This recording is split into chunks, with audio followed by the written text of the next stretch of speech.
It was late, too late for a child to be yawning under streetlight haze, clutching his toy dinosaur like a shield. I was buckling my son into the back seat when I heard hurried footsteps. Mrs. Carson, 3 doors down, pale, breathless. She leaned in, whispered, "There's someone in your house." I froze. Her eyes darted toward my porch. I saw movement through the blinds. A man, not you. My heart should have raced. It didn't. Instead, I felt a click inside, a gear locking into place. I told her to take my son inside her home, to lock the door. Then I called the police, calmly, like I'd rehearsed it. When they arrived, one officer stepped onto the porch, leaned into the window, then recoiled. "I can't believe this," he muttered. Then he waved the others over. I stepped closer. I didn't need to see what he saw. I already knew. She said she needed time to herself, needed the quiet, needed to work from home. I trusted her. That's the thing about betrayal, it doesn't come screaming. It slips in through routines, silence, small shifts in behavior, a locked bedroom door during video calls, unwashed dishes despite her being home all day. That subtle way she began wearing perfume again, but only around noon. I noticed, of course I did. But love is a blinder you wear willingly. You don't question the person who built your life with you, until you do. And once you do, you can't stop. It began with the towels, new ones, not our usual brand, not even our usual color. Then came the wine, a full bottle one evening, gone the next morning, and she didn't drink alone. I checked her phone when she showered. Face ID failed. She'd changed it. Smart. But not smart enough. She left her laptop open once, just once. Slack was still running. His name was Jason, a coworker, or so she said. I scrolled, screenshotted, printed, logged out. Their messages weren't crude, not explicit. They were worse. Intimate, inside jokes, future plans.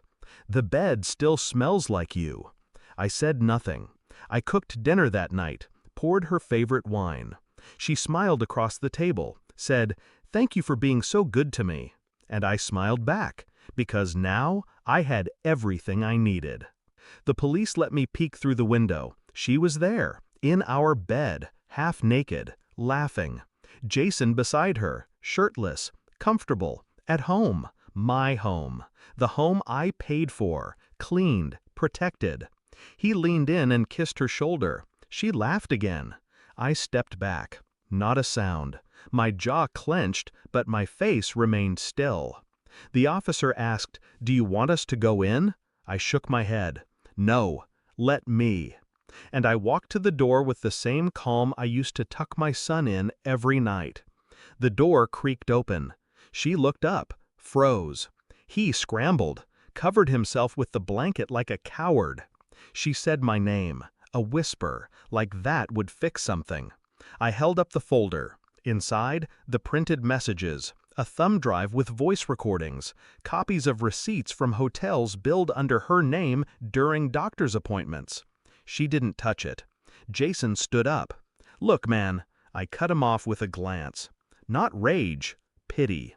Then I turned to her. "You changed your passwords, but not your patterns." Her lip trembled. "Please." I told the HOA, I said quietly. "They'll be contacting you about the lease transfer." Her eyes widened. "You're kicking me out?" "No." Pause. "I already moved out, weeks ago." I turned to leave, let the folder drop to the floor. "You don't live here anymore," I said. "Neither of you do." Mrs. Carson handed me my son. He asked what happened. "Nothing," I said.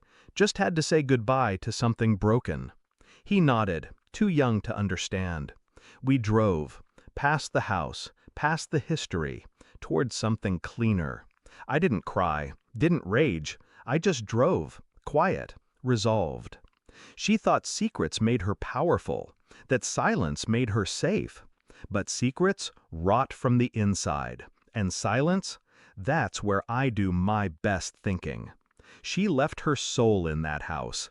I only left the keys.